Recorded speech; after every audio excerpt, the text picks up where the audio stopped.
tough losses. Just how have you felt the team has responded so far? I don't know yet. I think we'll know come Saturday. That'll be a big deciding factor how we respond. So How much of that is on your shoulders as a leader on this team? it's a part of it. It's on my shoulders. It's on everyone's shoulders. But me being in the leadership position, but also playing quarterback for these guys, it's what I signed up for. So not shying away from it. I was prepared for it. Not necessarily those two, but just in general, all that comes with it. So that's what I signed up for, and I love these guys. So got to get back to work. Can you talk about the fork in the road, 7-2? You can go either way. How important is it just not to lose focus of what's ahead of you, not let this team sway off the other way?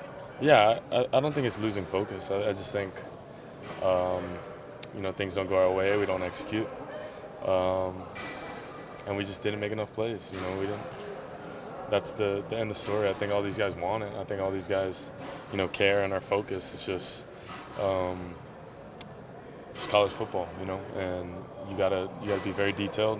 It's all the little things, and if you don't take advantage of those, it'll cost you. So I think that's what happened, those past two, and we got to get back to being really good at the details and executing at a high level, because I think that's what got us to before then.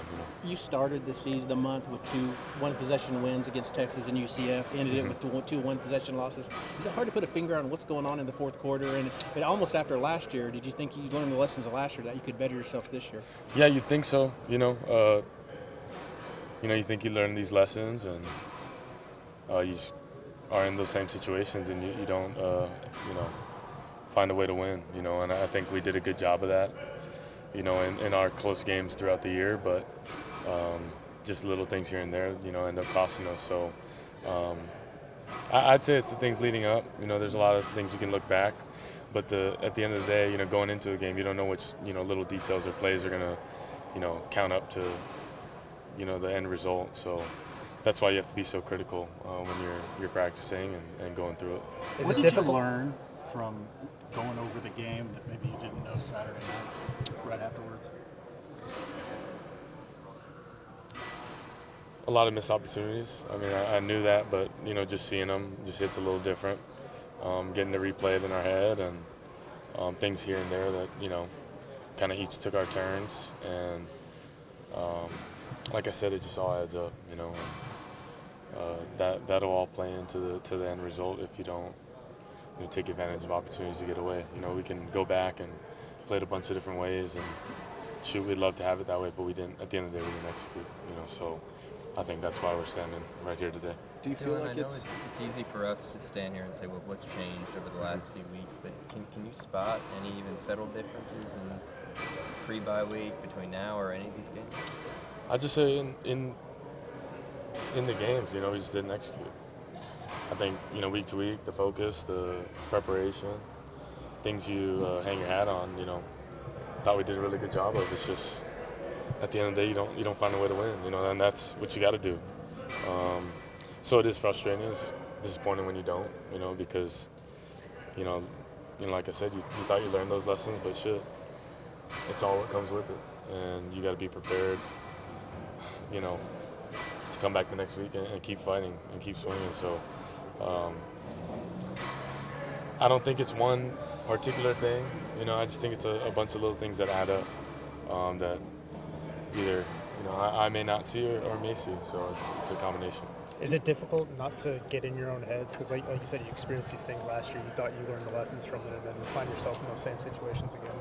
I think naturally people are competitors, and I'd be lying if I said it didn't bother people. I think losing is tough, and especially in that fashion, it's frustrating. But personally, I'm not a great loser, but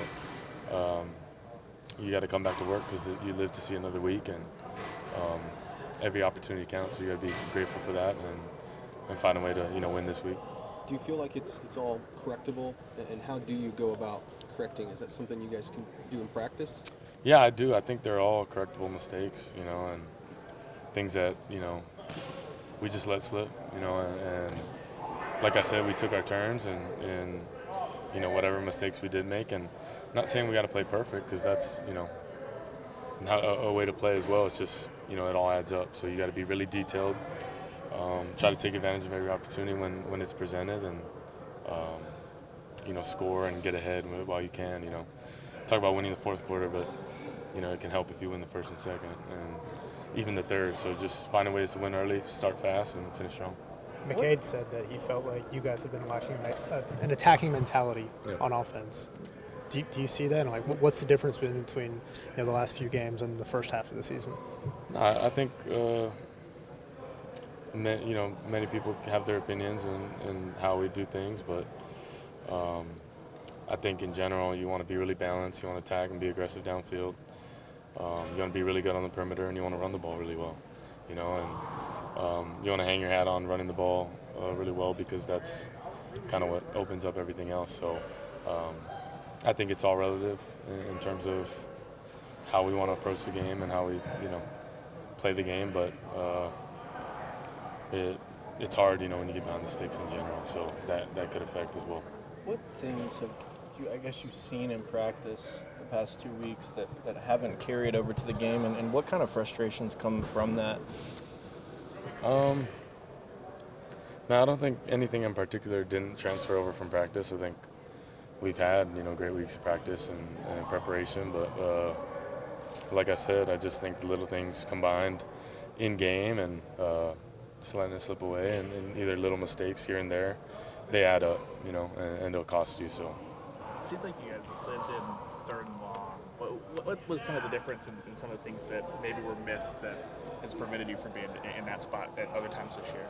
Yeah, it can be a combination of a lot of things, whether it's penalties, negative plays, or sacks, obviously negative plays. But I think it all is a combination, and to get in there, it's not great to be in third and long a bunch in a day, but just finding ways to be in third and manageables, or give us a chance for two-down territory. I think it's all, helping yourself on first and second, honestly.